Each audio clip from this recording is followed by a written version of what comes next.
Sveiki! Trumpai pasižiūrėkime, kaip mes lengvai galime pasikeisti Canva programoje kalbą.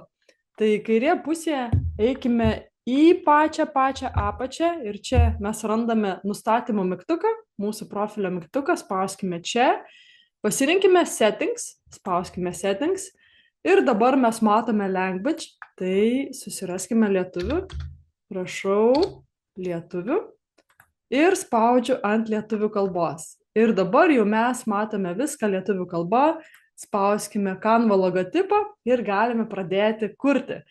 Tai sėkmingo jums darbo, o jeigu norite išmokti dirbti su Canva, apsilankykite puslapyje coursera.lt, kur rasite įrašytus Canva kursus ir ne tik Canva, labai išsamei ir nuosekliai. O jeigu norite dalyvauti nuotoliniu būdu, online, per Zoomą, tai apsilankykite Facebooko puslapyje Canva mokymai ir skiltyje events galite sekti naujienas apie artimiausius Canva mokymus. Tai tiek šiam kartui ir iki kitų susitikimų.